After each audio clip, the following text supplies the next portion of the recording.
Só tem um grupo no planeta Terra que não faz barganha, que são os cristãos que creem que tudo que você recebe de Deus é graça, é favor imerecido, não tem barganha. Por quê? Porque Cristo já pagou o preço de tudo na cruz.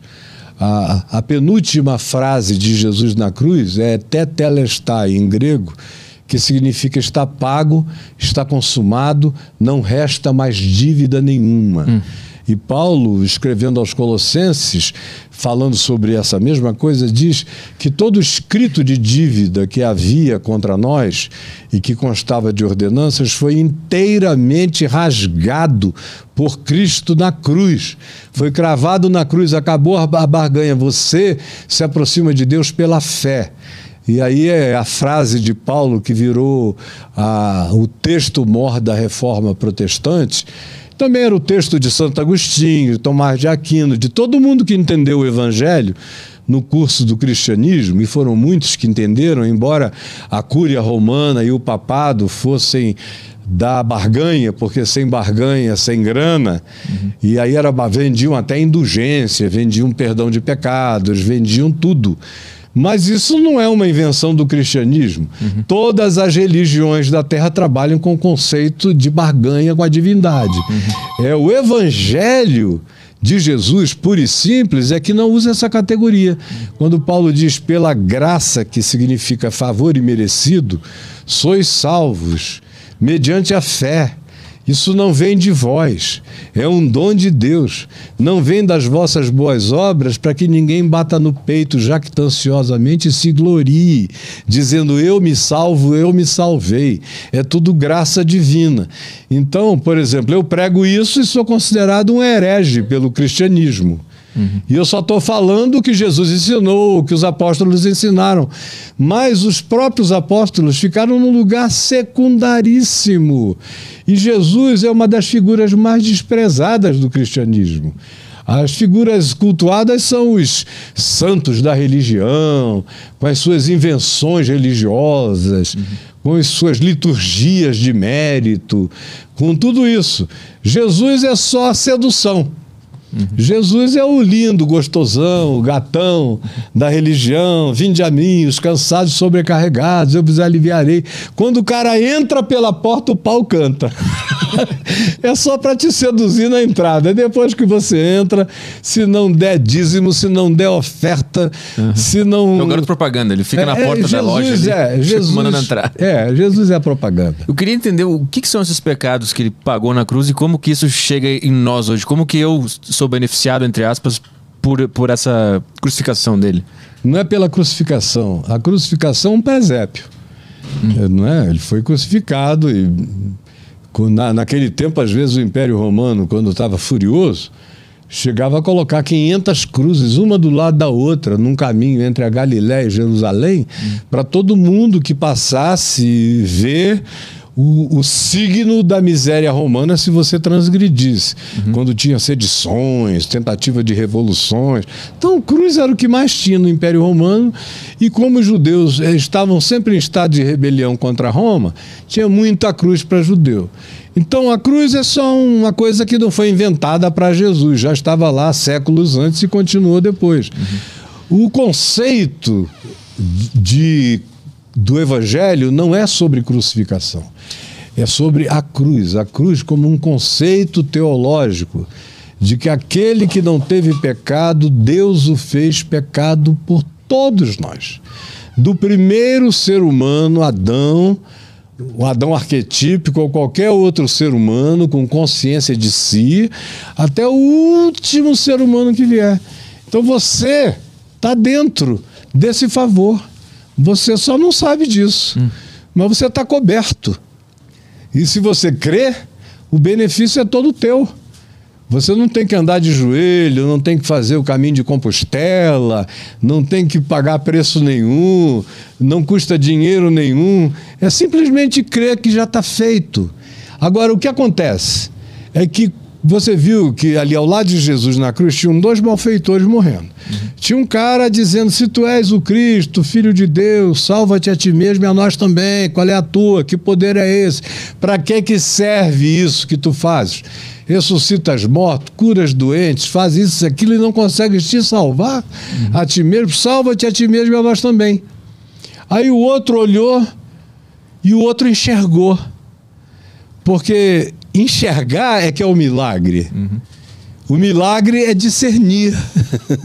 Tinha um do lado, na mesma distância, quase mão com mão, sem vir entender nada.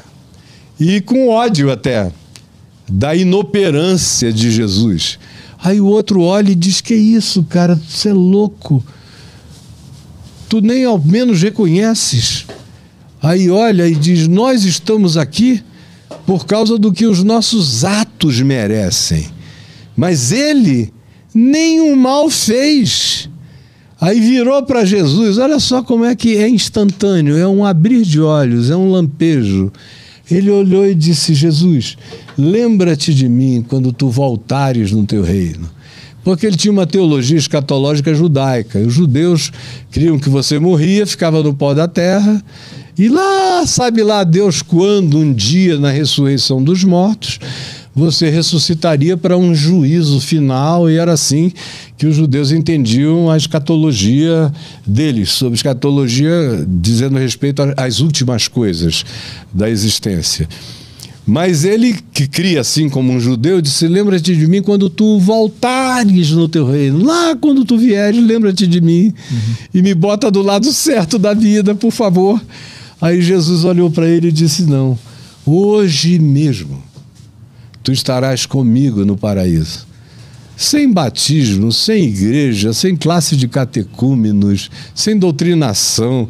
O cara não sabia de nada, ele só sabia que aquele que estava ao lado dele tinha o poder de colocá-lo aonde ele jamais iria por conta própria. E tinha o poder de perdoá-lo, porque ele estava arrependido. Arrependimento é que muda tudo, é essa metanoia, é a palavra arrependimento, mudança de mente. Metanoia é a projeção da mente para uma perspectiva superior. A noia de mente. E a meta dessa projeção de uma mente nova, que foi o que acometeu o cara. Então, é isso. Para qualquer um, em qualquer lugar da Terra, em qualquer fase, em qualquer geração. Mas como é que funciona isso? A partir do momento que tu começa a crer e tem essa fé, é impossível? Não é impossível. A vozinha do capeta ainda fica ali? Ele fala. Agora, você ganha um poder de dizer não. Uma coisa tão sublime entra em você, que é como você trocar um manjar por bosta. Você diz, não vou voltar a comer bosta.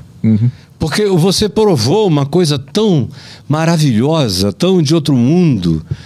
Você passa a respirar um oxigênio da eternidade.